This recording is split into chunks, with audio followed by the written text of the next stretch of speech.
खबरें जो हमें सीधा जोड़ती हैं आपसे, जिनका आपकी जिंदगी पर होता है सीधा असर। खबर का मतलब है एक भरोसा, और आपका भरोसा है हमारी जिम्मेदारी। ATL टीवी, भरोसा अलवर का। नमस्कार, आप देख रहे हैं ATL टीवी और आपके साथ मैं हूं तोशी। पहली नजर हेडलाइंस पर।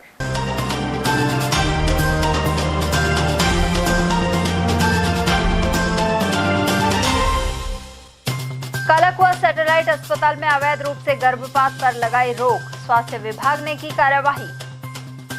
गौरक्षकों की सजगता से 28 गौवंश हुए मुक्त और भागे गौ तस्कर। एक्सप्रेस वे पर लक्ष्मणगढ़ क्षेत्र की है घटना। कारगिल विजय दिवस पर शहीदों को याद कर वीरांगनाओं का किया सम्मान। शहीद स्मारक पर हुए अनेक कार्यक्रम। और वृद्धा की मौत पर शोक जताने जाती 6 महिलाएं ई रिक्शा पलटने से हुई घायल। आग लगने के बाद गणेश कुआड़ी के पास पलटा रिक्शा। और अब हेडलाइंस को देखते हैं विस्तार से। अलवर के कालाकुआ स्थित सरकारी सैटेलाइट हॉस्पिटल में अनाधिकृत रूप से गर्भपात किए जाने का गंभीर मामला सामने आया है। जांच के बाद इस पर रोक लगा दी गई है। यहां लगातार महिलाओं के गर्भपात किए जा रहे थे। आपको बताते हैं कि पूरा मामला क्या है। राजकीय सैटेलाइट अस्पताल कालाकुआ में गर्भपात कराने को स्वास्थ्य विभाग ने अनाधिकृत मानते हुए इस पर पूरी तरह रोक लगा दी है। इससे पहले यहां नियमित रूप से गर्भपात कराए जा रहे थे। इस संबंध में पिछले दिनों शिकायत मिलने पर विभाग की ओर से जांच कराई गई थी। इसमें 12 सप्ताह के गर्भ के बाद भी गर्भवती महिलाओं के अनाधिकृत रूप से गर्भपात कराने की जानकारी मिली थी। साथ ही अस्पताल में हुए गर्भपात का कोई रिकॉर्ड भी नहीं मिला था। इस मामले में जांच अधिकारी deputy CMHO family welfare doctor के मीणा की सिफारिश पर CMHO डॉक्टर योगेंद्र शर्मा ने गर्भपात कराने पर पूरी तरह से रोक लगा दी है। अलवर के इस अस्पताल में विशेषज्ञ चिकित्सक नहीं होने के कारण अभी सामान्य प्रसव की सुविधा ही उपलब्ध कराई जा रही है, जबकि हाई रिस्क वाले मरीजों को रेफर किया जाता है। लेकिन यहां नियमित रूप से गर्भपात कराए जा रहे थे। स्वास्थ्य विभाग की जांच में भी इसकी पुष्टि हो चुकी है। जानकारी के अनुसार कालाकुआ अस्पताल में स्त्री एवं प्रसूति रोग विशेषज्ञ, शल्य चिकित्सक, निश्चेतन विशेषज्ञ और जनरल फिजिशियन चिकित्सक भी उपलब्ध नहीं है। साथ ही ऑपरेशन थिएटर और ब्लड स्टोरेज यूनिट भी संचालित नहीं है। ऐसे में गर्भपात के दौरान आपातकालीन परिस्थितियां उत्पन्न होने पर मरीज की जान का जोखिम भी बना हुआ था। देखिए सर, कई उसमें वहाँ ये मिल रहा था कि जो महिलाएं हैं जिनका प्रसव 12 वीक से ज़्यादा का है, वहाँ पे MTP, DNC या अबॉर्शन कराए जा रहे हैं, और उनका जो संधारण देखा वह भी पूरी तरह से सही नहीं था। और इससे पहले भी इस तरह की शिकायतें उस अस्पताल से आई हैं, तो वहाँ पर कोई स्पेशलिस्ट भी नहीं है और ब्लड स्टोरेज वगैरह की सुविधा भी नहीं है, क्योंकि ऐसी महिलाओं में ये कार्य करते हुए कई बार अधिक रक्तस्राव हो जाता है और उनकी डेथ भी हो जाती है। तो इसलिए हमने इस चीज़ को कहा कि जब हमारे पास जनरल हॉस्पिटल में विशेषज्ञ चिकित्सक मौजूद है और वह यहाँ से 1 से 1.5 किलोमीटर ही है, तो उस सेंटर पे यह कार्य ना किए जाए और ये कार्य जो सीरियस पेशेंट है उनका कार्य हम जनरल हॉस्पिटल में ही करें। तो अभी सर अपन को पूर्णतः रोक लगाई है? अभी हमने इस पे पूर्णतः रोक लगाई है, ये कार्यवाही नहीं होंगे। उसके लिए हमने जो वहाँ के प्रभारी हैं राठौर साहब, उनको कह दिया है। एक्चुअली इसके नोडल प्रभारी हमारे डिप्टी CMHO FW हैं। उन्होंने जांच करी, हमें रिपोर्ट दी कि रिपोर्ट पूरा बराबर नहीं है। इसके लिए हमने उसको तुरंत कार्रवाई करते हुए उसको बंद कर दिया सेंटर को, और उसकी सूचना ऊपर भी भेज दी। देखिए सर, मेरे पास उनके खिलाफ कार्रवाई के लिए PMO साहब से पत्र आया है, लेकिन PMO साहब भी मेरी इक्विवेलेंट पोस्ट के ही हैं, तो वह डायरेक्ट भी लेटर भेज रहे हैं और मैं भी यहाँ से प्रस्ताव बना के निदेशालय को भेज रहा हूँ, क्योंकि किसी भी तरह की कार्रवाई के लिए निदेशालय ही अधिकृत है। और आज या कल में मैं यहाँ से पत्र बनवा के उसको भेज दूँगा। उनके ऊपर जो भी विभागीय कार्रवाई है वो होगी ही। वहीं यहाँ के PMO डॉक्टर GS राठौड़ के अनुसार तत्काल प्रभाव से इस प्रकार की गतिविधियों पर रोक लगा दी गई है। साथ ही गंभीर मरीज को प्राथमिक उपचार के बाद महिला जिला अस्पताल भेज दिया जाएगा। CMHO साहब के आदेश हमें 22 तारीख को मिल गए थे, और जैसे ही हमें आदेश मिले इसको तत्काल प्रभाव से हमने लागू कर दिया है। चारों मेडिकल ऑफिसर्स, लेडी डॉक्टर्स को नोटिस करवा दिया है, तो भविष्य में इसकी पुनरावृत्ति नहीं होनी चाहिए। और अगर पुनरावृत्ति होती है तो इसके लिए सख्त से सख्त कार्रवाई की जाए। जो हाई रिस्क प्रेगनेंसी होती हैं उसको हम क्या है जनाना अस्पताल रेफर कर देते हैं। जैसे ही हमें सिम्टम्स लगते हैं कि भाई इसके अंदर जो है कोई रिस्क है पेशेंट के डिलीवरी के अंदर या पोस्टमार्टम हेमरेज होने की संभावना है, तो उसको हम प्राइमरी एड देके, प्राइमरी ट्रीटमेंट देके उसको हम जनाना अस्पताल रेफर कर देते हैं। इसके लिए जो है हमने रिकॉर्ड को जो है मेंटेन किया है, जहाँ तक संभव है उसको मेंटेन किया है। और जो नया MTP एक्ट जो है उसके अंदर जो अमेंडमेंट हुआ है वो 12 वीक की जगह 20 वीक्स का कर दिया है। और 20 वीक्स के ऊपर यदि कोई प्रेगनेंसी है और उसका MTP करने की वो ज़रूरत पड़ती है तो उन केसेस को हम जनाना अस्पताल रेफ़र कर देते हैं, क्योंकि उसके अंदर MS गायनी की सेकंड ओपिनियन बहुत ज़रूरी होती है। लेकिन क्या है कि उसको हमने जैसे ही उनके निर्देश प्राप्त हुए हमने तुरंत उस पर संज्ञान लेते हुए तुरंत हमने मेंटेन किया है और आज दिनांक तक मेंटेन है। और दूसरा जो है हमारा जो है यूविन चैनल के ऊपर भी जो है यूविन ऐप पे भी इसको जो हम डिलीवरी केसेस को मेंटेन कर रहे हैं। डिलीवरी के लिए तो अधिकृत हैं चारों मेडिकल ऑफिसर, चारों लेडी डॉक्टर। डिलीवरी के लिए तो they all are MBBS doctors. And doctor Sunita Goyal ने जो सर्टिफिकेट कोर्स किया है 21 महीने का, उनको हम जो है थोड़ा सा ये दे सकते हैं कि भाई वो ये चीज़ें करने में सक्षम है। वहीं डिप्टी CMHO डॉक्टर के मीणा ने बताया कि 12 सप्ताह के गर्भ के बाद भी महिलाओं का गर्भपात किया जा रहा था, साथ ही संबंधित कर्मचारियों पर कार्यवाही की जाएगी। उन्होंने कहा कि ऑपरेशन थिएटर और ब्लड स्टोर आदि नहीं होने पर भी गर्भपात जैसी गतिविधि होती रही। ऐसे में किसी महिला की मौत भी हो सकती थी। काफ़ी समय से हम देख रहे हैं कि वहाँ पर अनाधिकृत रूप से गर्भ समापन का काम किया जा रहा है, गर्भपात का काम किया जा रहा है, जबकि उस संस्थान पर कोई भी विशेषज्ञ उपलब्ध नहीं है, कोई भी किसी भी फैकल्टी का विशेषज्ञ चिकित्सक उपलब्ध नहीं है। उसके बावजूद अनाधिकृत रूप से वहाँ पर नियमित रूप से गर्भपात किए जा रहे हैं। नियमानुसार MTP एक्ट के अनुसार कोई भी चिकित्सा अधिकारी अधिकतम 12 सप्ताह तक का गर्भ का समापन कर सकता है, लेकिन ये देखने में आया कि वहाँ 24 सप्ताह से लेकर के और 24 सप्ताह से ऊपर तक के गर्भ समापन भी अवैध रूप से वहाँ किए जा रहे हैं। सर, इस संबंध में पहले आपको शिकायत मिली थी, जांच हमने की थी? हाँ, पहले भी शिकायत मिली थी। किस तरह की शिकायतें मिली थी?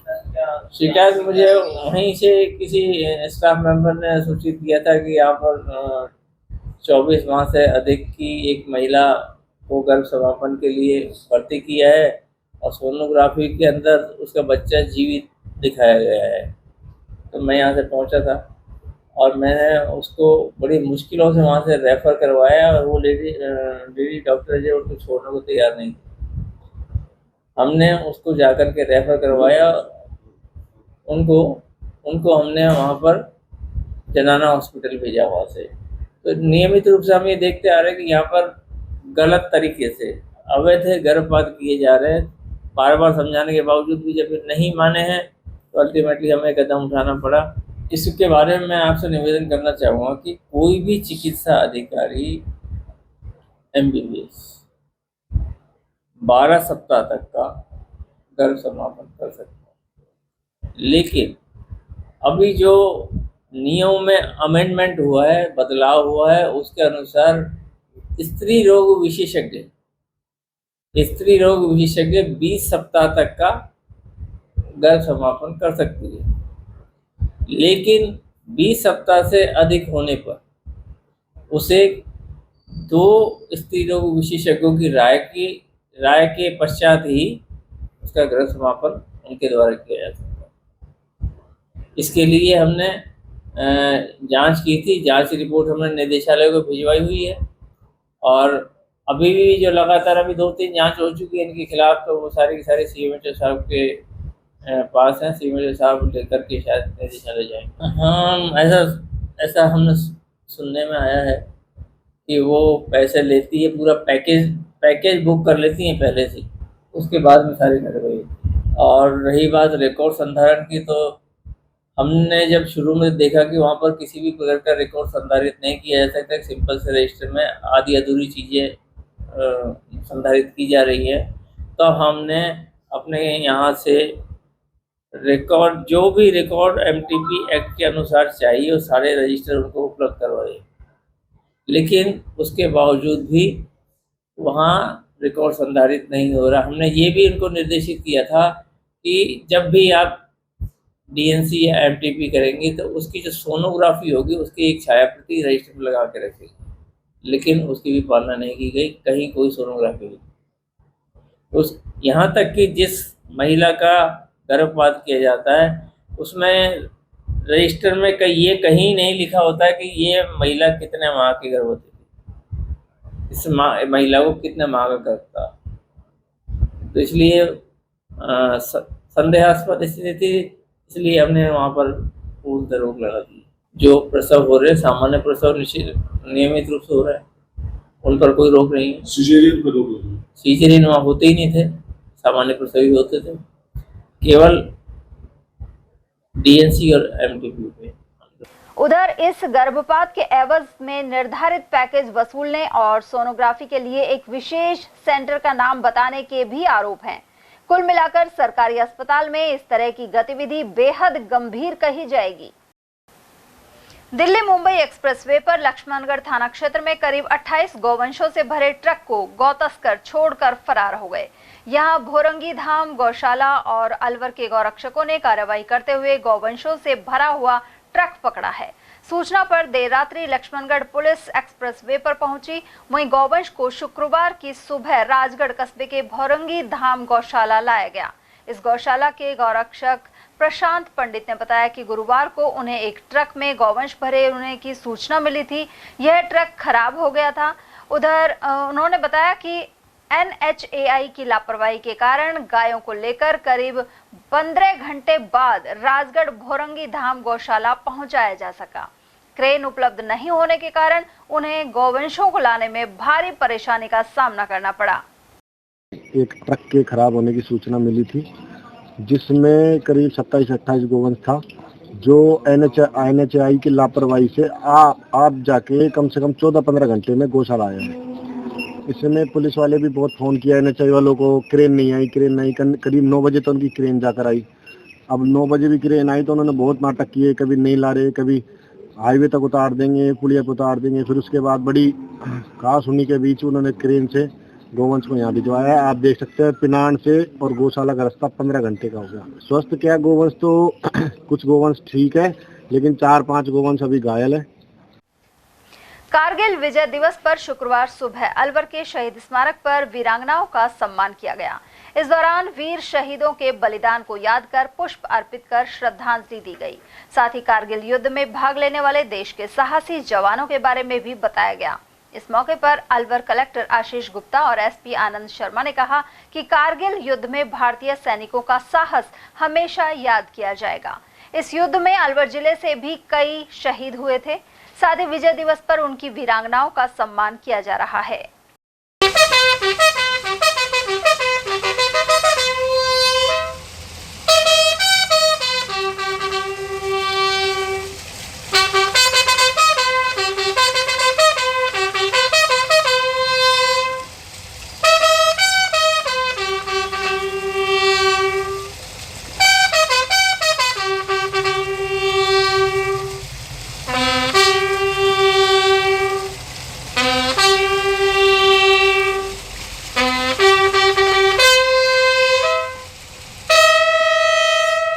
कारगिल विजय दिवस के उपलक्ष्य में शहीद स्मारक में एक सम्मान समारोह का आयोजन हुआ, जहां पर आर्मी और जिला पुलिस प्रशासन, जो वॉर वेटरन्स हैं, जिला सैनिक कल्याण अधिकारी, सभी लोग आए और शहीदों को जो है श्रद्धा सुमन अर्पित किए और जो कारगिल वॉर की वीरांगनाएं हैं उन्हें सम्मानित किया गया।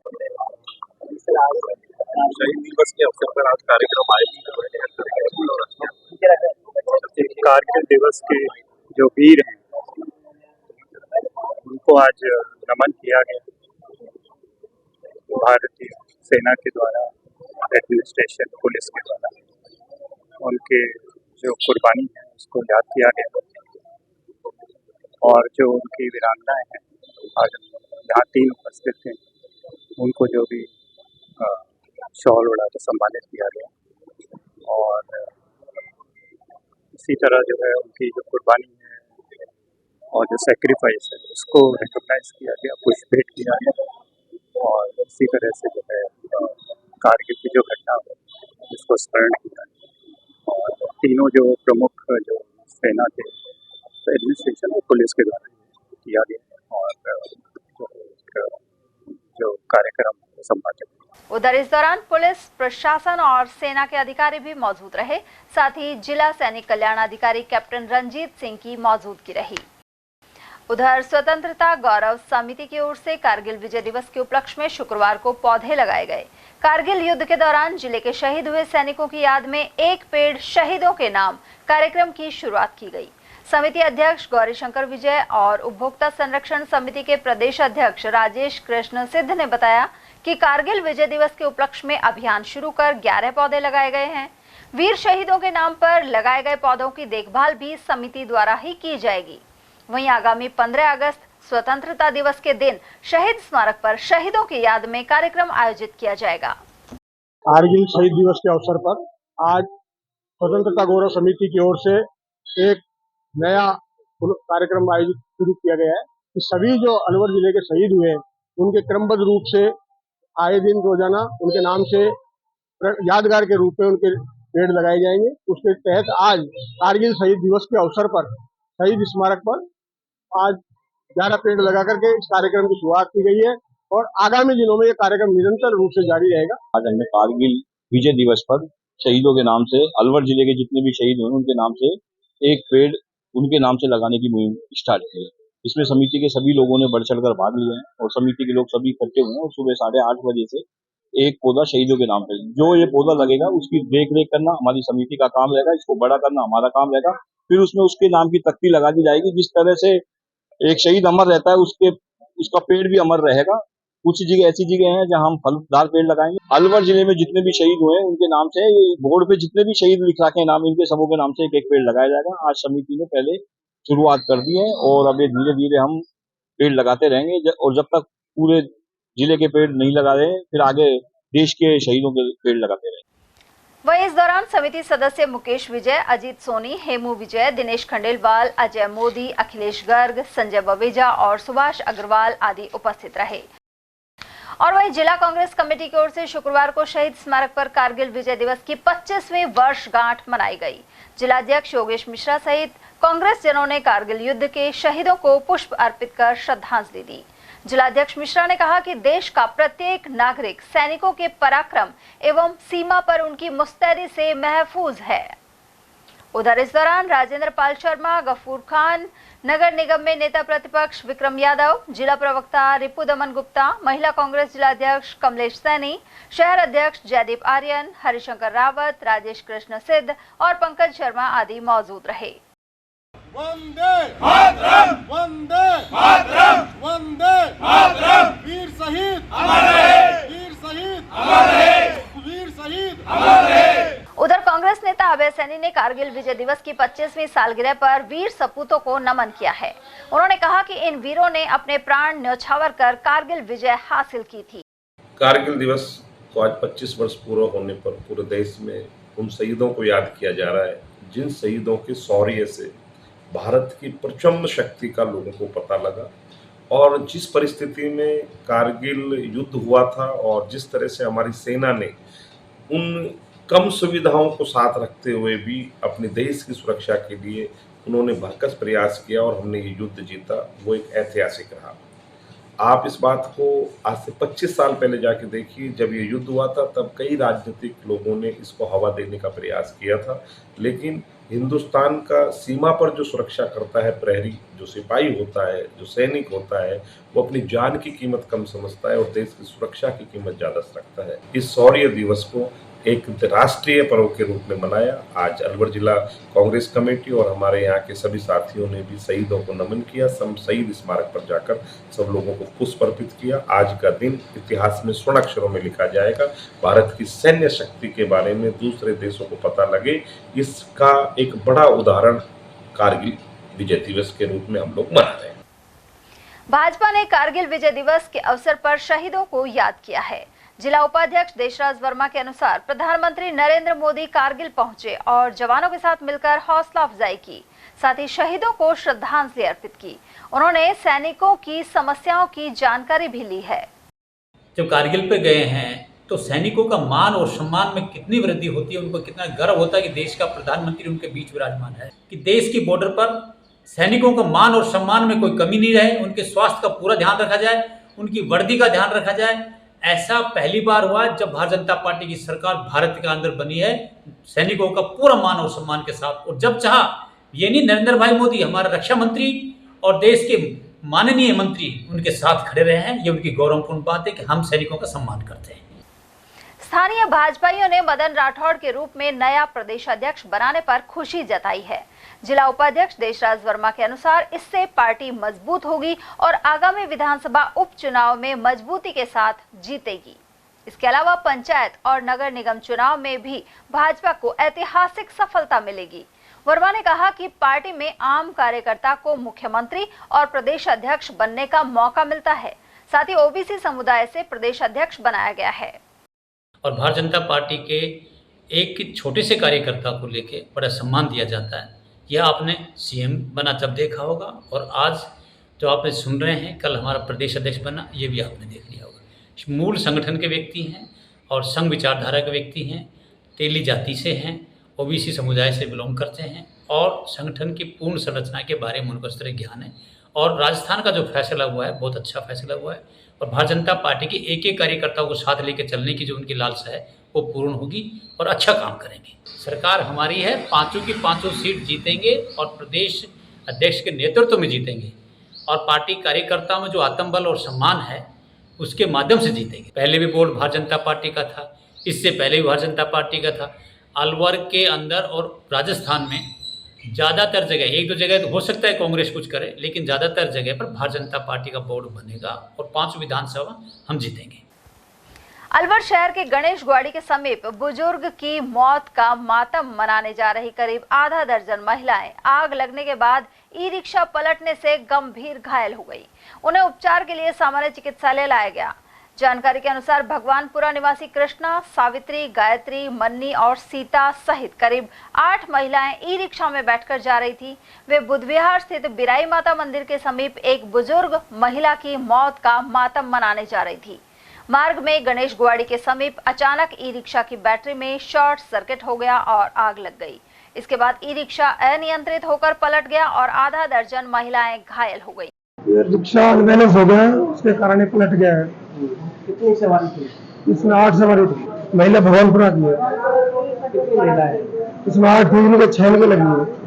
कैसे हुआ ये रिक्शा अनबैलेंस हो गया, उसके कारण हुआ।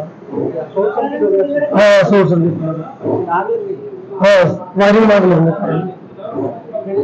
कैसे सूचना मिली आपको? फोन के जरिए मुझे, उनके पास फोन था, उन्होंने फोन किया है। 2 लेडीज से थी ना, उन्होंने फोन किया जब उनको लेके आए गाड़ी में।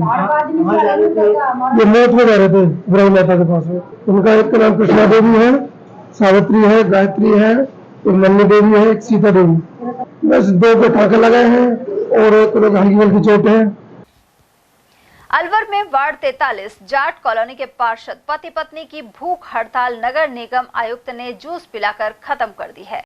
मांगे हमने रोड की मांगी थी, हमारा रोड बनाना था एक, वो खराब था, तो आयुक्त साहब ने चेयरमैन साहब ने हमको दे दिया कि हम बनवाएंगे रोड, आपका न पेड़ हटेंगे न जाली हटेगी और जो 10 फुट का है तो 10 फुट का ही रोड बना के हम देंगे आपको, कोई दिक्कत नहीं आएगी आपको। कोई मतलब अगर कोई वादा डालता है तो हम कानूनी कार्रवाई से उनको पाबंद करेंगे और उनको कोई दिक्कत नहीं आने देंगे आपको। हम आश्वासन दे रहे हैं, इसलिए उन्होंने आश्वासन दिया तो मानना भी चाहिए। तो उन्होंने हमको जूस पिला के हमारा धरना स्थल से हमको खड़ा कराए और हम उनकी बात का पालन कर रहे हैं, तो वो भी हमारी बातों का पालन कर रहे हैं। हमारे साथी पार्षद मिथिलेश शर्मा जी ने 4 दिन से भूख हड़ताल पे बैठी थी, क्योंकि उनके वार्ड का मामला था। उनके घर के सामने का रोड था जिसके ऊपर वो कह रहे थे अतिक्रमण है। एक पेड़ लगाना कोई अतिक्रमण की श्रेणी में नहीं आता है और पेड़ों की सुरक्षा करने के लिए जाली लगाई जाती है।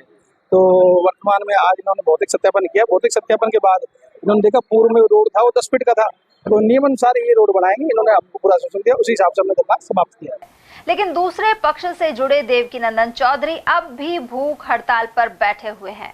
उनका कहना है कि नगर निगम आयुक्त और अन्य कर्मचारियों की मिलीभगत के चलते अभी तक उनके साथ न्याय नहीं किया गया है, जबकि दूसरे पक्ष की पार्षद मिथिलेश शर्मा और उनके पति सुरेश शर्मा की गलत मांगों को मान लिया गया।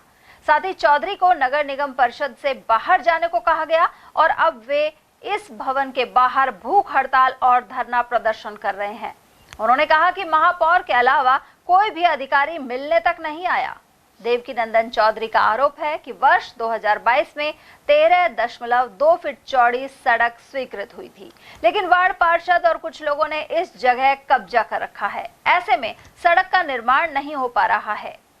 जी, आप ये धरने में बैठे हो, क्या मांग है? कब से बैठे हो? क्या पूरा? मैं 22 तारीख से बैठा हूँ। अच्छा, हाँ। क्या मांग है आप? हमारी एक तो सड़क है ना, वो पहले 13.5 की पास करी थी, अब उसको कम बना रहे हैं। हमारी ये कम से कम 12.5 से कम नहीं बननी चाहिए, 12.5 से। वो लोग कम बनवाना चाहते हैं, पार्षद वगैरह, कुछ लोग उनके चमचे वगैरह। किनके चमचे? पार्षद के। अच्छा, हाँ। क्या क्यों कम बनवाना चाहते हैं? अतिक्रमण कर रखा है? अतिक्रमण 2-3 लोगों ने कर रखा है। एक तो पार्षद ने, एक और एक बूढ़ी अम्मा है, उसका नाम मेरे ध्यान नहीं है। पार्षद कौन है? क्या नाम है उसका? मिथिलेश शर्मा, जो भी धरने बैठा था। हाँ। अच्छा, तो आप भी उनके साथ बैठे थे क्या? हैं? आप भी उनके साथ बैठे थे? अलग बैठे थे, जब ही से बैठे हैं। अब आप बाहर बैठे हो? वो अंदर नहीं बैठने दे रहे ने। क्यों? शाम को उनका पीए का फोन आया था, अगर अंदर नहीं बैठोगे आप बाहर जाओ। तो हम बाहर बैठे रहे, अब बाहर ही बैठेंगे, उनसे अर्ज करेंगे, मान जाएंगे तो ठीक है ना, बाहर तो है ही। कब तक बैठे रहोगे आप? जब तक मांग मंजूर नहीं होगी या कोई समाधान नहीं होगा। अभी अंदर से कोई आपके पास आया कि कोई आपको? आज सुबह से तो कोई नहीं आया। महापौर साहब से बात हुई है। अच्छा, तो उन्होंने थोड़ा आश्वासन दिया, अब भाई तुम्हारे बारे के लंगे ढंगे बनवा देंगे, तो उसमें हम खुश हो गए। फिर वो उन्हें जाने चलाई नहीं, उनकी बात जाने चली नहीं, फिर वो बात फेल होगी। महापौर की भी नहीं चल रही? मेरे हिसाब से नहीं चली। 43 नंबर वार्ड का नमन होटल के पास। और वहीं नगर निगम के गेट पर वार्ड पार्षद रमेश सैनी का धरना जारी है। उनका कहना है कि हर महीने 1.25 करोड़ रुपए खर्च होने के बावजूद शहर की सफाई व्यवस्था चौपट है। निगम आयुक्त को शिकायत करने के बाद भी ठेकेदार पर पेनल्टी नहीं लगाई जा रही है। साथ ही सफाई कर्मियों को औजार उपलब्ध नहीं कराए गए हैं। अलवर में एनएबी एक्सटेंशन के समीप मथुरा रेलवे लाइन पर मालगाड़ी की चपेट में आने से 45 वर्षीय व्यक्ति की दर्दनाक मौत हो गई। जीआरपी पुलिस के अनुसार नदबई के कटारा गांव निवासी 45 वर्षीय राजेश कुमार शर्मा एनएबी एक्सटेंशन में रहता है। पेशे से गार्ड राजेश गत रात्रि अपने कमरे से बाहर गया था। कुछ देर बाद ही उसकी मौत की सूचना परिजनों को मिली। मृतक के 3 बच्चे हैं। वहीं जीआरपी थाना पुलिस ने पोस्टमार्टम करवाकर शव परिजनों को सुपुर्द कर दिया है। मास्टर लोग द्वारा बताया कि रेलवे मथुरा लाइन पर एक डेड बॉडी पड़ी हुई है, जिस पर मैं और जाप्ता के घटनास्थल पहुंचा। मृतक की लाश रेलवे लाइन के पास पड़ी हुई थी, जहां पर मृतक के वासन मौजूद थे। मौसम का खराब होने के कारण से डेड बॉडी शीघ्र सरकारी अस्पताल में लाई गई। मृतक का नाम है राजेश कुमार सनोक रमोल चंद शर्मा, जाति ब्राह्मण, उम्र 45 साल, निवासी कटारा। ये कोई रात में मालगाड़ी से कटा है। खबरें अभी और भी है, लेकिन फिलहाल वक्त एक छोटे से ब्रेक का, फौरन लौटेंगे। इतनी कड़ी मेहनत क्यों पापा? बेटा इतनी मेहनत इसीलिए ताकि सबको खाना मिल सके, किसी पे कोई मुसीबत ना आए। पर अगर आप पे मुसीबत आ गई तो? क्षेमा सुकृति फसल बीमा, कॉल करे और कराए 100 से भी ज्यादा फसलों की बीमा, 499 रुपए प्रति एकड़ में। हीरे, सोने, चांदी के जेवरातों के विक्रेता दुर्गा प्रसाद सुनील दत्त ज्वेलर्स, बजाजा बाजार, Alwar.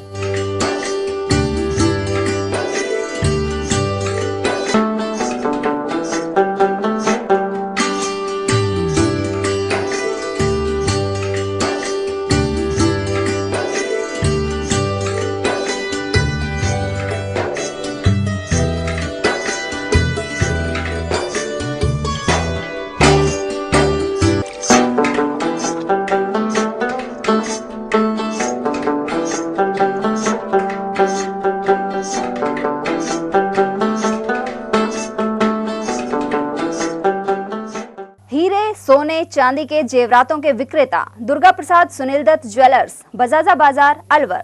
Phone number 0144233853 and 2338663। Furniture का 32 साल पुराना जाना माना नाम राहुल डेकोर। यहाँ आपकी लाडली बिटिया के लिए अथवा अपने घर के लिए सभी प्रकार का सागवान का फर्नीचर उपलब्ध है।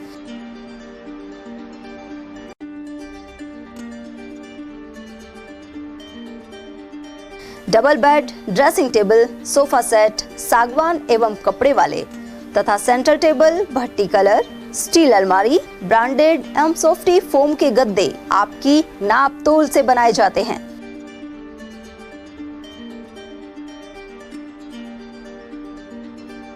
सभी सामान एक ही छत के नीचे उपलब्ध। हमारा पता है अलवर बोर्ड, जैसमंत तिराहे से पहले, कटी घाटी, अलवर।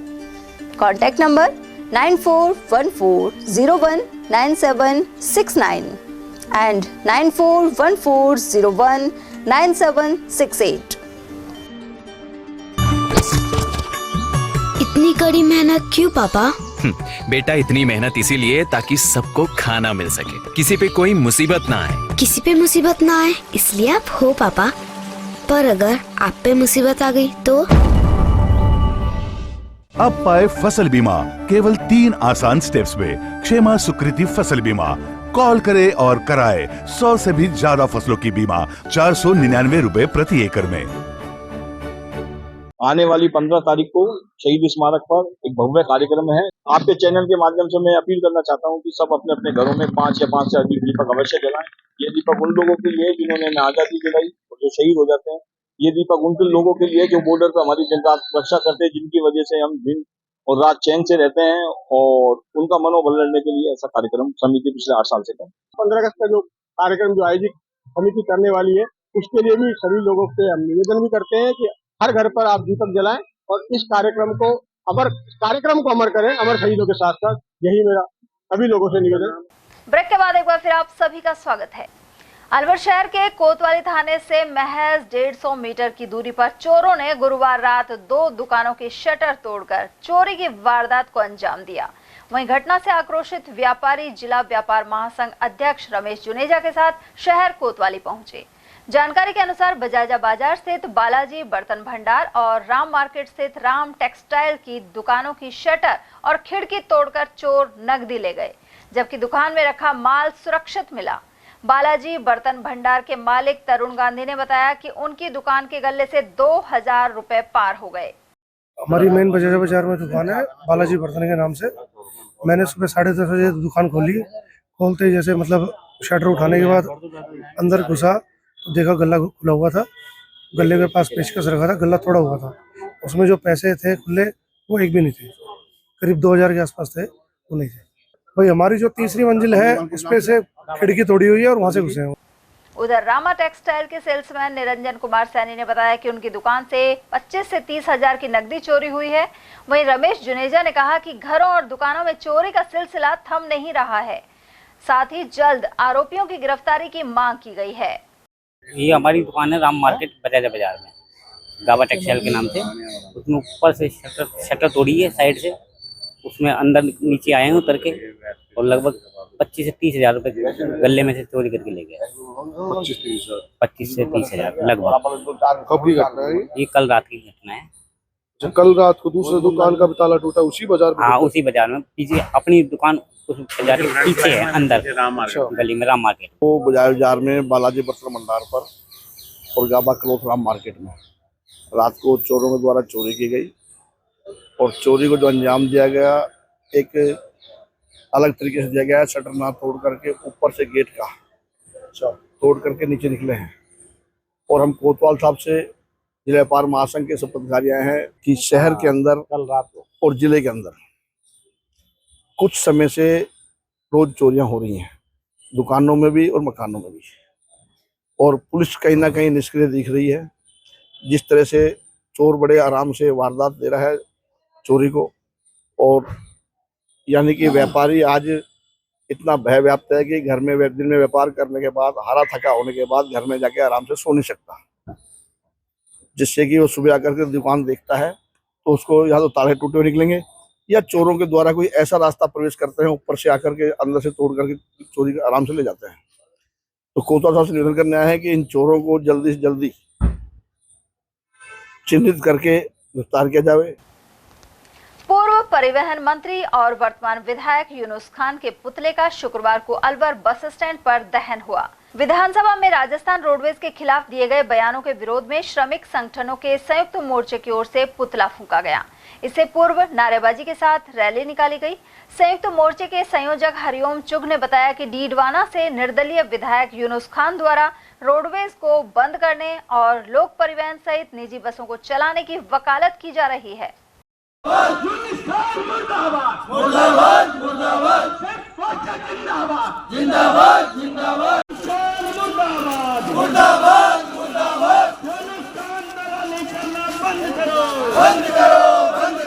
यूनुस खान जो पूर्व में बीजेपी की सरकार में मंत्री रहे थे तो ट्रांसपोर्ट मिनिस्टर रहे थे, वर्तमान में वो डीडवाना के विधायक हैं।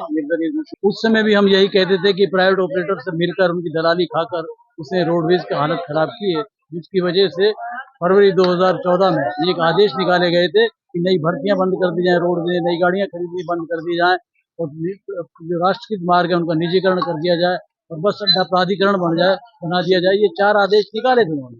उन 4 आदेशों की वजह से आज रोडवेज की दुर्दशा हो रही है। विधानसभा में खड़ा होकर वापिस दूसरी लोक परिवहन गाड़ियों की जो है निजी वाहनों की वकालत कर रहा है, रोडवेज को बंद करने की साजिश करने की बात कर रहा है। तो आज उसके खिलाफ पूरे राजस्थान के अंदर रोडवेज कर्मचारी उन्होंने बाकायदा उनके पुतला दहन का प्रोग्राम बनाया और आज पुतला दहन पूरे राजस्थान के सभी डिपो स्तर पर किया जा रहा है। तो यूनुस खान को हम चेतावनी देना चाहते हैं। साथ में ही हम मुख्यमंत्री महोदय को भी रिक्वेस्ट करना चाहते हैं कि यूनुस खान के चक्कर में नहीं आए, वरना जो हालत यूनुस खान की हुई थी, जो हालत वसुंधरा की हुई थी, वही हालत आपकी भी हो सकती है। ये रोडवेज कर्मचारी कहना चाहते हैं। राष्ट्रीय स्वयंसेवक संघ की गतिविधियों में केंद्रीय कर्मचारियों की भागीदारी पर लगी रोक को केंद्र सरकार ने हटा दिया है। इसके चलते अब वे आरएसएस की गतिविधियों में भाग ले सकेंगे। हालांकि प्रदेश सरकार के स्तर पर आदेश नहीं होने से यहां के कार्मिकों को अभी इसकी छूट नहीं है। आरएसएस के विभाग संचालक डॉक्टर के गुप्ता ने केंद्र सरकार के आदेश पर खुशी जताई है। साथ ही कहा कि राज्य सरकार को भी इस संबंध में जल्द आदेश जारी करने चाहिए। राष्ट्रीय स्वयंसेवक संघ संप्रदायवादी संघ ने देश सेवा करता है और बहुत सारे प्रकल्प ऐसे चलाते हैं जो कि सेवा करने के लिए हैं। हमारे विभिन्न संगठन जो हैं 2.25 लाख सेवा कार्य पूरे देश में कर रहे हैं। कांग्रेस सरकार ने 1966 में ही संघ पर प्रतिबंध लगाया था कि राज्य कर्मचारी संघ में किसी भी गतिविधि में भाग नहीं ले। वो एक बहुत ही गलत बात थी। अब केंद्र सरकार ने अपने केंद्रीय कर्मचारियों को तथा केंद्र सरकार के जो भी सेवानिवृत्त कर्मचारी हैं उनके लिए ये प्रतिबंध हटा दिया है। वो अब संघ के कार्यों में भाग ले सकते हैं। लेकिन अभी भी बहुत सारी जो हैं राज्य सरकारों ने अभी भी प्रतिबंध लगाया हुआ है। राजस्थान भी उनमें से एक है। भाजपा की सरकारें इतने बार राजस्थान में आ चुकी हैं और अभी भी भाजपा की सरकार है, लेकिन अभी भी राजस्थान ने राज्य कर्मचारियों पर संघ में कार्य करने का प्रतिबंध अभी नहीं हटाया है। हम चाहते हैं कि राज्य सरकार, राजस्थान सरकार भी केंद्र सरकार की तरह से इस प्रतिबंध को हटावे। और वहीं जिला कांग्रेस कमेटी के अध्यक्ष योगेश मिश्रा ने केंद्रीय कर्मचारियों को आरएसएस की सदस्यता लेने की छूट देने को गलत बताया। साथ ही कहा कि कर्मचारियों को निष्पक्ष होना चाहिए। इसके अलावा जिलाध्यक्ष मिश्रा ने कहा कि उत्तर प्रदेश सरकार द्वारा कावड़िया मार्ग पर धर्म के आधार पर नेम प्लेट लगाने का आदेश भी गलत था। मिश्रा ने आरोप लगाया कि भाजपा सांप्रदायिक राजनीति में जुटी हुई है।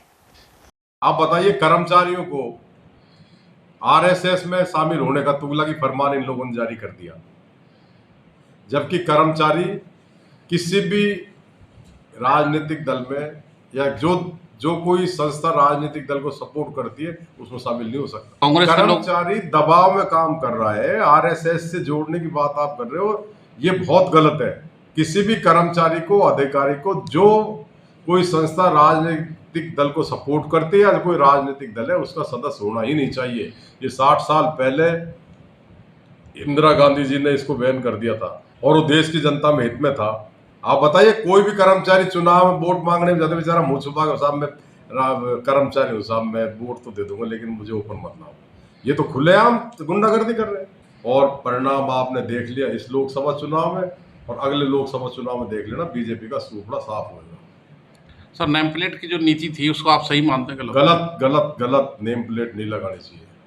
क्या देखना चाहते हैं इस देश में? जातिवाद, धर्मवाद, हिंदू मुसलमान, मंदिर मस्जिद, ये करके आप देश में राज करना चाहते हो? अब तो इस बात को हिंदू और मुसलमान दोनों समझ गए कि ये भाई को भाई से लड़ा रहे हैं, इसलिए ऐसे व्यक्ति से दूर रहो। भारतीय मजदूर संघ से संबंधित राज्य कर्मचारी महासंघ का जिला स्तरीय कर्मचारी महासम्मेलन रविवार को होगा। साथ ही सेवानिवृत्त राज्य कर्मचारियों का सम्मान किया जाएगा। यह कार्यक्रम प्रताप ऑडिटोरियम में होगा। जिला क्षेत्र प्रभारी खेमचंद सेन ने बताया कि महासम्मेलन में जिले सहित बाहर से आए हुए वक्ता सम्मिलित होंगे। साथ ही कर्मचारियों से संबंधित समस्याओं को लेकर विचार विमर्श किया जाएगा।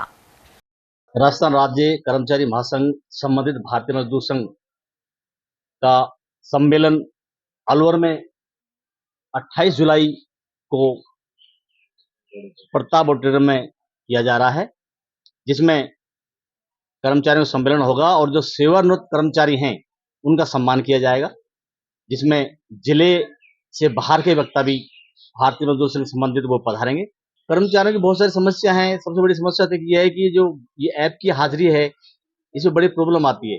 विशेष रूप से जो कर्मचारी हैं वो एक्चुअल में इसके काम से तो कोई फर्क पड़ता नहीं है, इसमें तनाव बढ़ा रहता है कर्मचारियों का और बस सिर्फ ऐप से हाजिरी करने की दिमाग में रहती है, काम पे कोई असर नहीं पड़ता। काम तो वैसे भी कर्मचारी खूब ज्यादा करेंगे, कर्मचारी तो कम है और काम ज्यादा है। जैसा काम बढ़ा है इतने कर्मचारियों की भर्ती तो हुई नहीं है। एक आदमी के पास कई कर्मचारियों का काम है, वो अपना काम का संपादन कर रहे हैं। विचार में से एक तो ऐप पे किया जाएगा, ऐप का ये हटाया जाए। दूसरी बात, हालांकि ये टेक्निकल की बात वहां नहीं होगी, लेकिन फिर भी एक बात ये रखी जाएगी कि टेक्निकल को जो विशेष रूप से इसमें लिया जा रहा है ऐप में, इसको हटाया जाएगा और जो कर्मचारियों को जो प्रमोशन जो डीपीसी है वो समय पे नहीं हो रही है, उनकी चर्चा की जाएगी। और तृतीय श्रेणी शिक्षकों पर जो ट्रांसफर पर रोक लगा रखी है, इसके लिए सरकार से हम प्रार्थना करेंगे कि तृतीय श्रेणी के कर्मचारियों का कांग्रेस के राज में भी ट्रांसफर नहीं हुआ था और अब भाजपा के राज में भी अगर ट्रांसफर नहीं होगा तो कर्मचारी कहाँ जाएंगे। जलदाय विभाग के अलवर और खैरतल तिजारा जिले की संयुक्त संघर्ष समिति द्वारा शुक्रवार को कार्य बहिष्कार किया गया। जलदाय विभाग को राजस्थान जल प्रदाय एवं सीवरेज निगम बनाने की घोषणा के विरोध में मनुमार्ग स्थित कार्यालय में प्रदर्शन के साथ धरना भी दिया गया। संयुक्त संघर्ष समिति के मुख्य संयोजक खेमचंद सेन और सहायक अभियंता प्रेम सिंह ने बताया कि कर्मचारी निगम बनाने के विरोध में है।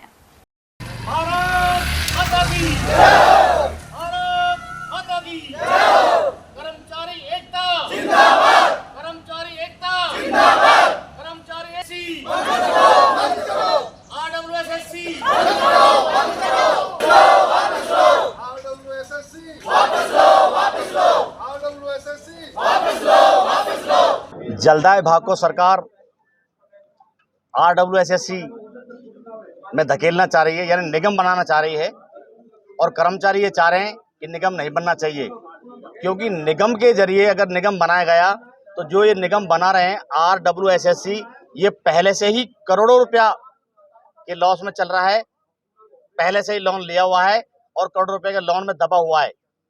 जब इस जो पहले से करोड़ों रुपए के लोन में दबा हुआ है तो कर्मचारियों को वेतन और भत्ते कहाँ से देंगे, और सरकार को जो पानी उपलब्ध कराएंगे उसके बिल भी इतने हो जाएंगे कि सरकार जनता की भी सेवा ठीक से नहीं कर पाएगी। सरकार ये चाहती है कि जनता को पानी मिले या नहीं मिले, उनको तो लोन मिलना चाहिए और आरडब्ल्यूएसएससी के माध्यम से वो लोन लेकर के जलदाय विभाग को आरडब्ल्यूएसएससी में मर्ज करके कर्मचारियों को दुखी करना चाहते हैं। हमारी मांग ये है कि सरकार आरडब्ल्यूएसएससी को बंद करे और जो जलदाय विभाग कार्य कर रहा है उसके तहत ही काम करवाए और कर्मचारियों की नई भर्ती करें, जिससे जनता को सस्ता जल उपलब्ध कराया जा सके। तकनीकी कर्मचारियों से लेकर के और अधिकारियों तक सब एक संयुक्त संघर्ष समिति के बैनर तले हमारा विरोध प्रदर्शन कर रहे हैं ये RWSSC का जो सरकार ने आदेश जारी किया है, इसको वापस लेने की मांग को लेकर के हम अपना शांति प्रिय आंदोलन सरकार तक पहुंचा रहे हैं। हमारी तरफ से अभी शांति प्रिय ये आंदोलन चलेगा और सरकार तक हम हमारी आवाज़ उठाते रहेंगे। नहीं मानी गई तो आगे क्या रहेगा? नहीं, सरकार को हम अपनी पूरी तर्कसंगत बातें रखेंगे, सरकार ध्यान देगी हमारी बातों पर। तो इस तरह से हमारा आंदोलन जब तक सरकार इस पर विचार नहीं करेगी, सरकार का सकारात्मक रुख नहीं आएगा, तो हमारा सांकेतिक धरने इत्यादि जो है चलते रहेंगे। अलवर में स्कीम 4 के पास स्वामी बस्ती में बिजली के पोल में करंट से खतरा बना हुआ है। स्थानीय निवासी जुगल किशोर ने बताया कि उनके घर के बाहर लगे विद्युत निगम के पोल में करंट आता है, साथ ही बरसात के मौसम में हादसा भी हो सकता है। उन्होंने बताया कि उनके घर के जीने में से विद्युत लाइन का तार जा रहा है। जुगल किशोर ने पोल को शिफ्ट करने की मांग की है। समस्या ये मकान के ऊपर से 21 कनेक्शन है।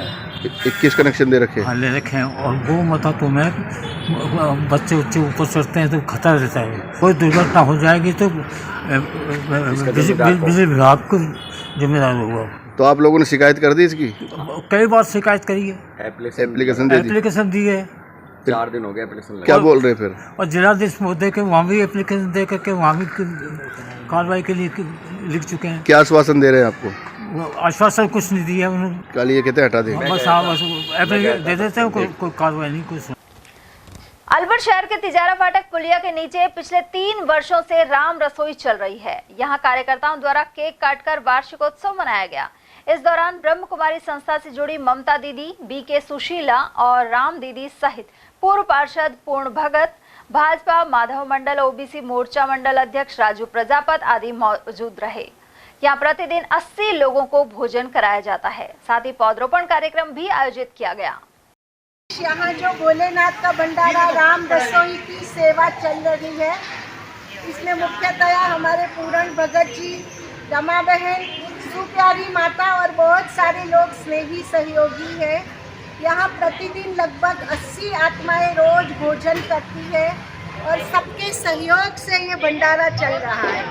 तो हम बहुत दुआएं करते हैं कि अनेकों का कल्याण हो, ये सेवा का यज्ञ चलता रहे, आगे बढ़ता रहे। राम रसोई बहुत ऐसे चल रही है भगवान की कृपा से, राम की कृपा से और बहनों की कृपा से। मतलब कोई राम रसोई में कमी नहीं आई। जब भी ये चालू हुई है 3 साल से कोई पीछे मुड़ के देखने की आवश्यकता नहीं हुई, और राम का जो काम हो जाता है वो तो कभी रुकता ही नहीं है। और हमारी बहनों का, हमारी दीदी बड़ी बहन है ओम शांति है जो यहाँ जी के ब्रह्मा कुमारी में है, इनका पूरा आशीर्वाद राम रसोई के उस पर सहयोग रहता है। यहाँ सेवादारी जो जुड़े हुए हैं 10-5 लोग, उन्हीं के प्रति सेवा होती है। और बाकी जो कोई जैसे जन्मदिन है, किसी की शादी की सालगिरह है, वो लोग यहाँ आते हैं और वो लोग एक दिन का खाना करा के जाते हैं। तो उस प्रकार ये यहाँ की सेवा चल रही है। बाकी कर्म करावन हार बैठा है, तो इसलिए कोई प्रॉब्लम आज तक आई नहीं है। युवकों द्वारा बाइक से स्टंट करने का चलन लगातार बढ़ रहा है। अलवर के नेहरू गार्डन के पास पावर बाइक से स्टंट करते युवक को गिरफ्तार किया गया है। डिप्टी SP ट्रैफिक और साइबर क्राइम कंट्रोल संजय आर्य के निर्देश पर TI हरिओम मीणा के नेतृत्व में यह कार्यवाही की गई। साथ ही बाइक जब्त कर ली गई है। मालाखेड़ा क्षेत्र में कई निजी क्लिनिकों पर जांच की कार्रवाई की गई है। CMHO डॉक्टर योगेंद्र शर्मा और खंड मुख्य चिकित्सा अधिकारी लोकेश मीणा टीम सहित हल्दीना रोड और राजगढ़ रोड पहुंचे। इस दौरान जगदीश हॉस्पिटल और BL हॉस्पिटल पर जांच की गई। यहाँ कोई डॉक्टर नहीं मिला और OPD एवं IPD रजिस्टर सहित लैब टेक्नीशियन आदि नदारद थे। वहीं अशोक हॉस्पिटल पर निरीक्षण के दौरान चिकित्सक मौजूद थे और बायोमेडिकल वेस्ट का रजिस्ट्रेशन भी मिला। उधर CMHO के अनुसार खामियों को दूर कर खंड मुख्य चिकित्सा अधिकारी कार्यालय में प्रस्तुत करने के निर्देश दिए गए हैं। यह भी सामने आया कि DNS और RL ग्लूकोज की बोतल की कीमत 20 से लेकर 38 रुपए तक है। इसके बावजूद मरीजों से 1000 से लेकर 2000 तक वसूले जा रहे थे। सीरावास सड़क से पंचायत मुख्यालय बख्तपुरा और डहलावास तक का आवागमन गत रात्रि को बारिश के तेज बहाव के चलते बंद रहा। वहीं क्षेत्र के नदी नाले उफान पर आ गए। इस क्षेत्र के निवासी रामजीलाल बैसला, जिला पार्षद सुरज्ञानी मीणा, अर्जुन रामकरण ने बताया कि इलाके में मानसून की पहली जबरदस्त बारिश हुई है। तेज बहाव के कारण नदी बह निकली और सड़क मार्ग पर आवागमन बंद रहा। मालाखेड़ा नगर पालिका क्षेत्र में हल्दीना रोड पर पानी निकासी की उचित व्यवस्था नहीं है। बारिश का पानी भरने से यह सड़क दरिया बन जाती है। मुख्य बस स्टैंड से लेकर हल्दीना बाईपास तक सड़क पर जगह जगह गहरे गड्ढे मौजूद हैं। इसके बावजूद बारिश एवं घरों के पानी के निकास के लिए नाले का निर्माण नहीं कराया जा रहा है। वहीं दुकानों के आगे कीचड़ जमा हो रहा है। मुख्य ब्लॉक शिक्षा अधिकारी भागचंद का विभिन्न शिक्षक संगठनों ने कार्य ग्रहण करने पर साफा बांधकर अभिनंदन किया। इस मौके पर उन्होंने बताया कि शिक्षा के मंदिर में किसी भी प्रकार की राजनीति नहीं होनी चाहिए। साथ ही हर कर्मचारी अपना कर्तव्य निभाए, जिससे सरकारी स्कूल में पढ़ने वाले बच्चों का भविष्य सुंदर बन सकेगा।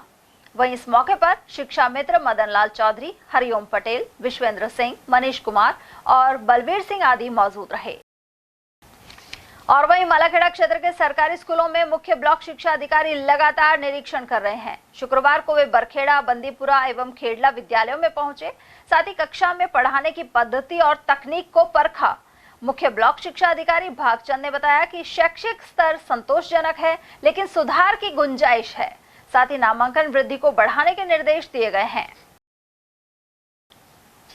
मालाखेड़ा उपखंड के गांव सुमेल में जलदाय विभाग के पंप चालक की लापरवाही के चलते लोग दूषित पानी पीने को मजबूर हैं। यहां सर्विस लाइन से पानी लीकेज है। इसी वार्ड में पूर्व प्रधान शिवलाल गुर्जर और डेयरी चेयरमैन विश्राम गुर्जर का परिवार भी निवास करता है। इन दिनों उन्हें भी गंदा बदबूदार पानी पीने को मजबूर होना पड़ रहा है। ग्रामीणों ने अब एक प्रार्थना पत्र उपखंड अधिकारी देवी सिंह को भेजा है। उधर एसडीएम के अनुसार सुमेल में सर्विस लाइन की लीकेज को तुरंत ठीक करने के निर्देश दिए गए हैं।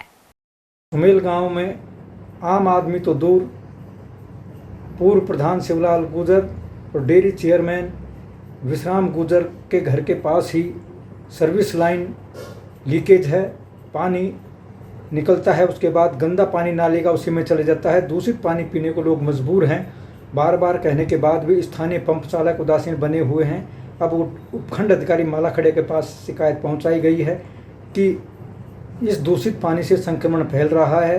बीमारी फैल गई तो इसके लिए स्थानीय पंप चालक और जलदाय विभाग जिम्मेदार रहेगा। मैं उदय सिंह, टेल न्यूज। मालाखेड़ा क्षेत्र के राजकीय सीनियर सेकेंडरी स्कूल जमालपुर में कारगिल विजय दिवस मनाया गया। साथ ही शहीदों को श्रद्धांजलि दी गई। वक्ताओं ने कहा कि जांबाज वीरों ने वर्ष 1999 में कारगिल पर विजय हासिल करते हुए तिरंगा लहराया था। इस दौरान शहीदों को नमन करते हुए राष्ट्रभक्ति गीत गाए गए।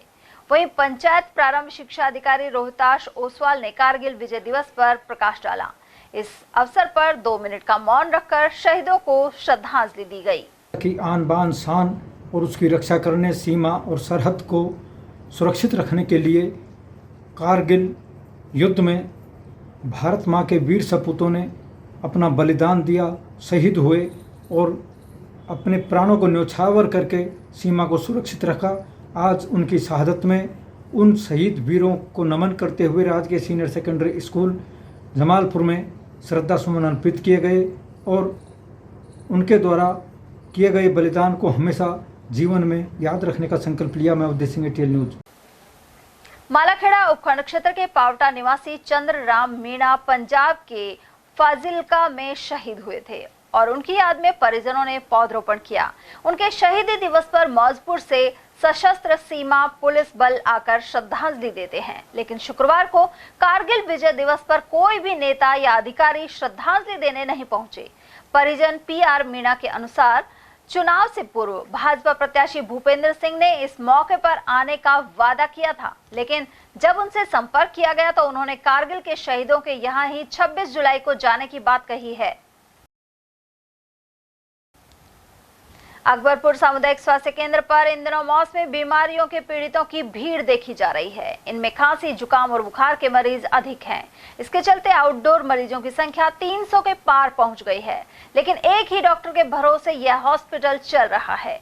ग्रामीण गोलू, योगी, राजेंद्र आदि का कहना है कि अकबरपुर अस्पताल से 2 दर्जन से भी अधिक गाँव जुड़ते हैं। इकलौते चिकित्सक के कारण उन्हें घंटों इंतजार करना पड़ता है। साथ ही महिला डॉक्टर की भी कमी है। एक डॉक्टर की तो कमी है, मरीजों को काफ़ी दिक्कत होती है दिखाने में, मतलब एक मरीज को काफ़ी 15-20 मिनट आधा घंटा भी लग जाता है दिखाने में। और एक यहाँ पर महिलाओं के लिए महिला डॉक्टर की आवश्यकता है बहुत ज़्यादा। जो महिला है जो जेंट्स डॉक्टर को अच्छी तरह बता नहीं पाते अपनी मन। अब घनी दूर से आया हम, तो दो तीन कोस से। कौन सा काम है? सिया के पास। तो यहाँ एक ही डॉक्टर है और मरीज ज़्यादा है, क्या कहोगे? और डॉक्टर आना चाहिए यहाँ। घनी देर में नंबर आवे खड़ा रहे, 2 घंटा में। भीड़ ज़्यादा है? भीड़ ज़्यादा है। बखूर में हॉस्पिटल में क्या ही डॉक्टर की कमी है, और यहाँ पे एक ही डॉक्टर है जो पूरे मरीजों को संभालते हैं, और सुबह से शाम तक करीब 250 से 300 तक के पैसे जाते हैं। कितनी देर में नंबर आता है? और नंबर आता कम से कम 2-2 घंटे लाइन में लगा रहना पड़ता है। मरीजों को परेशान रहना पड़ता है? मरीज परेशान होते हैं और हालात ख़राब रहे हॉस्पिटल में। क्या मांग करते हैं प्रशासन से, मतलब सरकार से क्या मांग करते हैं? हाँ, हम ये मांग करते हैं कि डॉक्टर की पूर्ति अस्पताल में हो, और डॉक्टर होने चाहिए। और डॉक्टर आने चाहिए अस्पताल। अकबरपुर क्षेत्र में रात से ही रुक रुक कर जोरदार बरसात के बाद चारों ओर पानी भर गया। राजकीय उच्च प्राथमिक विद्यालय धवाला के विद्यालय भवन परिसर में पानी भर जाने से विद्यार्थियों को परेशानी का सामना करना पड़ा। अलवर जयपुर हाईवे पर स्थित विद्यालय भवन नीचा होने की वजह से बरसात का पानी यहां भर जाता है। ऐसे में पढ़ाई भी बाधित होती है। ऐसे में शिक्षा विभाग द्वारा इस ओर ध्यान देने की जरूरत बनी हुई है। अकबरपुर ग्राम पंचायत में जल जीवन मिशन योजना के तहत पानी की सप्लाई के लिए टंकी बनाई गई थी, लेकिन इसके नीचे स्थित भवन के आगे गंदगी का आलम बना हुआ है। टंकी का निर्माण पहाड़ों के समीप किया गया है और यहाँ कटीली झाड़ियां होने के साथ ही बरसात का पानी भी आता है। इसके अलावा यहाँ कार्यरत कार्मिकों को जहरीले जीवों का खतरा बना रहता है। खबरें अभी और भी है, लेकिन फिलहाल वक्त एक छोटे से ब्रेक का, फौरन लौटेंगे। इतनी कड़ी मेहनत क्यों पापा? बेटा इतनी मेहनत इसीलिए ताकि सबको खाना मिल सके, किसी पे कोई मुसीबत ना आए। पर अगर आप पे मुसीबत आ गई तो? क्षेमा सुकृति फसल बीमा, कॉल करे और कराए 100 से भी ज्यादा फसलों की बीमा 499 रुपए प्रति एकड़ में। हीरे, सोने, चांदी के जेवरातों के विक्रेता दुर्गा प्रसाद सुनील दत्त ज्वेलर्स, बजाजा बाजार, Alwar.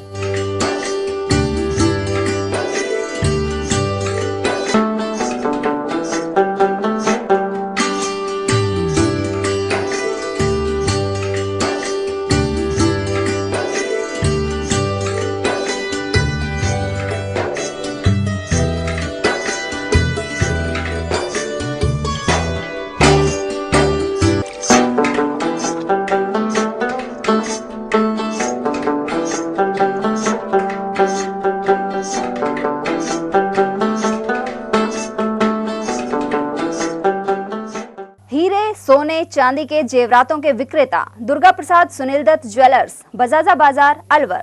Phone number 0144233863 and 2338663। Furniture का 32 साल पुराना जाना माना नाम राहुल डेकोर। यहाँ आपकी लाडली बिटिया के लिए अथवा अपने घर के लिए सभी प्रकार का सागवान का फर्नीचर उपलब्ध है।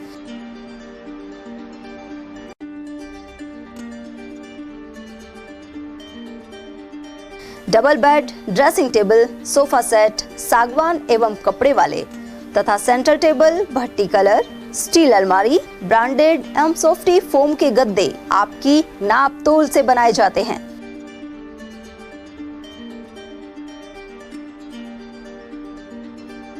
सभी सामान एक ही छत के नीचे उपलब्ध। हमारा पता है अलवर बोर्ड, जैसवंत तिराहे से पहले, कटी घाटी, अलवर। Contact number 9414019769 and 9414019768। इतनी कड़ी मेहनत क्यों पापा? बेटा इतनी मेहनत इसीलिए ताकि सबको खाना मिल सके, किसी पे कोई मुसीबत ना आए। किसी पे मुसीबत ना आए इसलिए आप हो पापा, पर अगर आप पे मुसीबत आ गई तो? अब पाए फसल बीमा केवल 3 आसान स्टेप्स में। क्षेमा सुकृति फसल बीमा, कॉल करे और कराए 100 से भी ज्यादा फसलों की बीमा 499 रुपए प्रति एकड़ में। आने वाली 15 तारीख को शहीद स्मारक पर एक भव्य कार्यक्रम है। आपके चैनल के माध्यम से मैं अपील करना चाहता हूं कि सब अपने अपने घरों में 5 या 5 से अधिक दीपक अवश्य जलाएं। ये दीपक उन लोगों के लिए जिन्होंने हमें आजादी दिलाई और जो शहीद हो जाते हैं। ये दीपक उन लोगों के लिए जो बॉर्डर पर हमारी जनता रक्षा करते हैं, जिनकी वजह से हम दिन और रात चैन से रहते हैं, और उनका मनोबल लड़ने के लिए ऐसा कार्यक्रम समिति पिछले 8 साल से कर 15 अगस्त का जो कार्यक्रम जो आयोजित समिति करने वाली है, उसके लिए भी सभी लोगों से हम निवेदन भी करते हैं कि हर घर पर आप दीपक जलाएं और इस कार्यक्रम को अमर करें, अमर शहीदों के साथ साथ। यही मेरा सभी लोगों से निवेदन। ब्रेक के बाद एक बार फिर आप सभी का स्वागत है। बड़ौदा में कस्बा स्थित Shri Surajmal senior secondary school में 25वां कारगिल विजय दिवस मनाया गया। संस्था प्रधान धर्मवीर चौधरी ने बताया कि इस दौरान मां भारती के सपूतों को श्रद्धांजलि दी गई। उनकी स्मृति में 2 मिनट का सामूहिक मौन भी रखा गया, साथ ही राष्ट्रगान गाया गया। वंदे माता की, भारत माता की। नीमराना की घीलोट मैन्युफैक्चरर्स एसोसिएशन ने पर्यावरण संरक्षण पर चर्चा कर पौधरोपण किया। कार्यक्रम की अध्यक्षता एसडीएम पंकज बड़गुजर, बीडीओ राकेश कुमार वर्मा, रिको यूनिट हेड एसआई हसन और एसोसिएशन महासचिव राजा सोनी ने की। साथ ही एसडीएम को विभिन्न समस्याओं से अवगत करवाया। इस दौरान एसडीएम सहित एडिशनल एसपी शालिनी राज और डीएसपी सचिन शर्मा सहित प्रदूषण नियंत्रण विभाग के अधिकारी दीपेंद्र झरवाल आदि ने पौधे लगाए। खैरथल दांतला बाईपास स्थित शिवालय में शुक्रवार से भागवत कथा का आयोजन किया जा रहा है। इसे लेकर कलश यात्रा का आयोजन किया गया। इसमें महिलाओं ने बढ़ चढ़कर भाग लिया। श्रद्धालु गोवर्धन लाल शर्मा के अनुसार रोजाना 2 बजे से शाम 5 बजे तक भागवत कथा का वाचन राधा शरण वीरा ब्रिजवासी करेंगे। उधर खैरथल महावर महिला मंडल द्वारा 108 पौधे लगाए गए हैं। मंडल अध्यक्ष तृप्ति गुप्ता ने बताया कि आदर्श विद्या मंदिर माध्यमिक विद्यालय मातो रोड और बालिका आदर्श विद्या मंदिर हनुमान पहाड़ी में पौधरोपण किया गया। कार्यक्रम में मंडल की सदस्य सीमा महावर, रेखा महावर, उमा, राम महावर और नीरज आदि ने बढ़ चढ़कर भाग लिया। प्रधानाचार्य लक्ष्मी नारायण एवं शोभना ने उनका सम्मान भी किया। तिजारा कस्बे के डिपो परिसर में निर्दलीय विधायक यूनुस खान का पुतला फूंका गया। सचिव ईश्वर यादव ने बताया कि विधानसभा में परिवहन विभाग के अनुदान की मांगों पर चर्चा के वक्त यूनुस खान ने रोडवेज विरोधी बयान दिए थे। साथ ही लोक परिवहन को बढ़ावा देने की मांग की थी। वहीं पुतला फूंकने के दौरान पूर्व अध्यक्ष कृष्ण यादव, विनोद कुमार, परशुराम चौधरी, दयाराम चौधरी, हिम्मत खान और पपल राम आदि उपस्थित रहे। प्राइवेट के दलालों का नाश होगा, प्राइवेट के दलालों का नाश होगा, प्राइवेट ऑपरेटर के दलालों का नाश होगा। मजदूर एकता जिंदाबाद, जिंदाबाद, जिंदाबाद। राजस्थान विधानसभा में परिवहन विभाग के अनुदान मांगों पर जो चर्चा थी, उन्होंने प्राइवेट ऑपरेटरों की जिन्होंने पैरवी की और सीधे ही जो है ये क्या रोड बसें नहीं चल पाएंगे और लोक परिवहन सेवा को जनप्रतिनिधियों से बात कर उनको परमिट दिए जाए। रोडवेज विरोधी जो बयान दिया गया है, इसके विरोध में आज हमने इनका पुतला दहन का कार्यक्रम किया है संयुक्त मोर्चे के आह्वान। राज्य में निवेश आकर्षित करने और निवेश को प्रोत्साहन देने के लिए क्षेत्रीय स्तर पर इन्वेस्टमेंट समिट आयोजित किया जाएगा। इसका आयोजन भिवाड़ी में होना प्रस्तावित है। वहीं समिट को लेकर खैरथल तिजारा जिला कलेक्टर डॉक्टर आरतिका शुक्ला ने भिवाड़ी रिको गेस्ट हाउस स्थित सभागार में बैठक का आयोजन किया। साथ ही उन्होंने औद्योगिक क्षेत्र एवं शहर के मुख्य मार्गों की सफाई व्यवस्था एवं सौंदर्यीकरण करने के लिए भी निर्देशित किया। बैठक में जिला कलेक्टर ने औद्योगिक इकाइयों से आए प्रतिनिधियों से सुझाव आमंत्रित किए। बैठक से पूर्व जिला कलेक्टर ने कई औद्योगिक क्षेत्रों का निरीक्षण किया। साथ ही वरुण बेवरेज द्वारा संधारण किए जा रहे चौपान की स्थित पार्क में पौधरोपण भी किया। किशनगढ़ बास में अच्छी बरसात होने की कामनाओं को लेकर सिंधी समाज ने शुक्रवार को प्रसाद वितरण किया। इससे पूर्व कस्बे के मुख्य बाजार स्थित संत कंवर राम हरि मंदिर में भोलेनाथ एवं अपने गुरुजनों को मीठे चावल, चने एवं ठंडाई का भोग लगाया। यहाँ सैकड़ों श्रद्धालुओं ने प्रसाद ग्रहण किया। इस अवसर पर मुखी गोकुलदास मृगवानी और बाबा बाबूलाल चंदनानी सहित समाज के अनेक लोग मौजूद रहे।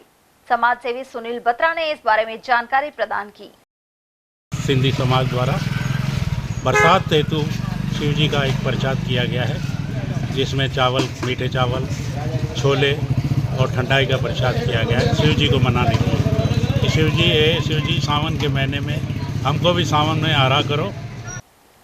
टपुकड़ा कस्बे के सामुदायिक स्वास्थ्य केंद्र पर भारत विकास परिषद द्वारा लगाए गए शिविर में 65 रक्तदाताओं ने रक्तदान किया। शिविर का शुभारंभ चिकित्सा प्रभारी डॉक्टर विनोद विजय, प्रधानाचार्य संगीता बंसल और डॉक्टर मीनू शर्मा सहित शाखा के पदाधिकारियों ने किया। आरंभ में भारत माता के चित्र के समक्ष दीप प्रज्वलन किया गया। इस मौके पर SJMC ब्लड बैंक भिवाड़ी द्वारा रक्त एकत्रित किया गया। शाखा अध्यक्ष पवन गुप्ता ने भी विचार रखे। साथ ही शाखा संरक्षक डॉक्टर जयप्रकाश, रामकिशन प्रजापत, डॉक्टर शहजोर अली, रामशरण बाबूजी, नरेश जांगिड़ और डॉक्टर राजेश गेरा आदि उपस्थित रहे। भारत विकास परिषद का हमारा हर वर्ष की बात है। इस बार भी हमने ब्लड डोनेशन कैंप अपने सामुदायिक भवन CSC टपुकड़ा में लगाया है, जो हर साल हम लगाते हैं। हमारा ये सेवा के तहत कार्य होता है और आज वैसे भी कारगिल विजय दिवस है तो हम शहीदों को भी नमन करते हैं और जो ब्लड डोनेशन कैंप जिन्होंने हमें ब्लड दिया उनका भी हम धन्यवाद बार बार करते हैं। अलवर के सुभाष चौक स्थित राधा कृष्ण मंदिर से दशम विशाल शाम सलोना ध्वज यात्रा निकाली जा रही है। अलवर से खाटू श्याम के लिए 55 भक्त रवाना हुए। साथ ही ढोल, नगाड़े और डीजे भी शामिल रहे। समिति के अध्यक्ष भोलाराम तस्वीर वाले ने बताया कि हर साल यात्रा निकाली जाती है। मंदिर में पूजा अर्चना के बाद यह शोभा यात्रा शुरू की गई। 10वीं ध्वज यात्रा, विशाल डाक ध्वज यात्रा, श्री श्याम डाक ध्वज यात्रा समिति जो 10 साल से बाबा के डाक ध्वजा ले जाती जा रही है। इस साल भी बहुत धूमधाम से यात्रा जारी है और हम 5 बजे यहाँ से निकलेंगे तो सुबह 5 बजे खाटू धाम पहुँचेंगे। कितने लोग जा रहे हैं? इसमें हम 55 लोग हैं जो ध्वजा को लेकर के खाटू धाम जी तक पहुँचेंगे। वापस कब तक? वापस कल सुबह दोपहर तक वापस आएंगे। अलवर के नारायणपुर थाना अंतर्गत नांगलहेड़ी बीरावास के समीप हमले में एक ग्रामीण को जख्मी कर दिया गया। यहाँ के निवासी रामप्रसाद पर पुरानी रंजिश के चलते पहले कट्टे से हवाई फायर किया गया और उसके बाद चाकू से गोद डाला। वहीं आधा दर्जन लोगों ने जमकर लाठी डंडे बरसाए। ग्रामीण को गंभीर हालत में अलवर के सामान्य चिकित्सालय में भर्ती कराया गया है। ये नांगलहेड़ी का है, कुशालगढ़ बैरावास के पास। तो ये अंकल जी वहाँ बैठे थे मेरी दुकान पे। मेरा नाम श्याम सुंदर है। वहाँ आके पहले हवाई फायरिंग हुई, उसके बाद में चाकू वाकू मारे इसके और लाठी से चार्ज किया गया इन पे। कितने लोग थे? 5 लोग थे। हवाई फायरिंग कट्टे से की। हाँ, गोली लगी? गोली नहीं लगी, बच गए। क्या लगाएंगे? इनके चाकू लगा सर, एक गंभीर हालत में अभी। पेट में? हाँ, पेट में चाकू लगा। उसके बाद में लाठी चार्ज की इन पे। 40 कम से कम 100 से आसपास में लाठी चार्ज की इन पे। और इनकी छोटी मोटी रंजिश थी पहले की, गांव की, पत्थरों के ऊपर। पत्थरों के पत्थर। अच्छा। पत्थरों के ऊपर थे। कितने दिन से चली आ रही है? ये 3-4 दिन से। कौन लोग हैं वो जानते हो आप?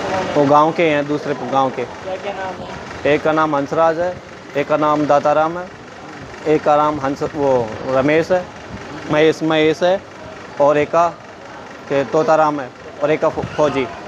जिनके ऊपर फायरिंग की गई इनका क्या नाम है? राम प्रताप जी देवीसाई, राम प्रताप देवीसाई। इनका पिताजी का नाम देवीसाई। ये कौन से गाँव के हैं? ये खोकी रानी नांगलहेड़ी के। महावर वैश्य महिला विकास समिति श्री गोविंद देव जी मंदिर में शुक्रवार को महावर धर्मशाला में धूमधाम से तीजोत्सव मनाया।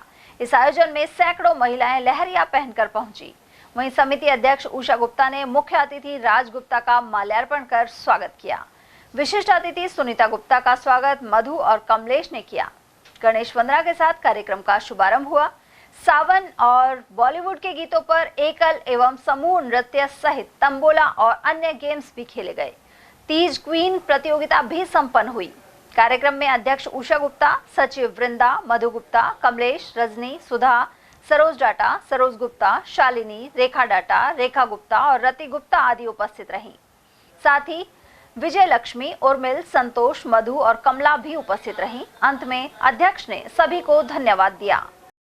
आज हरियाली तीज के उपलक्ष्य में महावर वैश्य महिला विकास समिति की तरफ से महावर धर्मशाला में तीज उत्सव मनाया जा रहा है। महिलाएं यहाँ बहुत संख्या में उपस्थित हुई है और यहाँ तरह तरह के डांस, नृत्य प्रतियोगिताएं, तमोला आदि खेला जा रहा है। आज हम महिलाएं यहाँ तीज का उत्सव मनाने हर साल आते हैं, जिससे कुछ महिलाएं मिलकर अपने यहाँ पर मनोरंजन करती हैं और सज धज के तैयार होकर लहरिया बनकर सोलह श्रृंगार कर आती हैं। तीज का उत्सव बहुत विशेष सब लोग मनाते हैं। उस दिन लहरिया पहनते हैं, घेवर खाते हैं। उस दिन शिव जी और पार्वती जी की पूजा की जाती है क्योंकि उनके ही उस समय ये त्योहार बनाया जाता है। तीज के प्रोग्राम वाले दिन सब लोग बहुत सुंदर सुंदर सजती हैं, मेहंदी लगाती हैं। आज यहाँ तीज के फंक्शन का प्रोग्राम आयोजित किया गया है। सभी महिलाएं मिलकर तीज का फंक्शन मना रही हैं और अपनी इस बहाने महिलाओं में बहुत उत्साह और है। सब लोग तैयार होकर अच्छे से अपने हस्बैंडों के लिए यहाँ बहुत से डांस गेम्स और भी कई एक्टिविटीज हम भावर वेस्ट मंडल की तरफ से है। भावर वेस्ट महिला विकास समिति की ओर से बोल रहे हैं। तीज के उपलक्ष्य में तीज किनारा बना है। और चलते चलते एक नजर हेडलाइंस पर।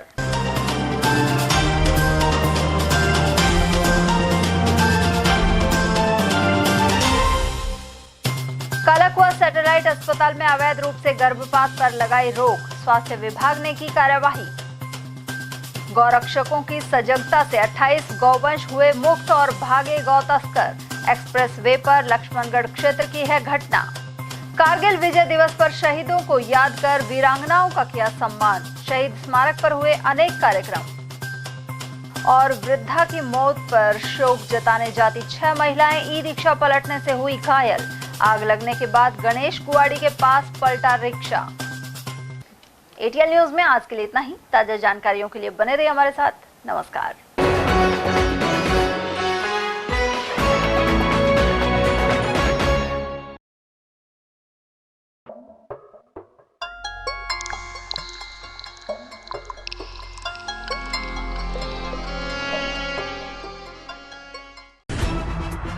खबरें जो हमें सीधा जोड़ती हैं आपसे, जिनका आपकी जिंदगी पर होता है सीधा असर। खबर का मतलब है एक भरोसा, और आपका भरोसा है हमारी जिम्मेदारी। एटीएल टीवी, भरोसा अलवर का।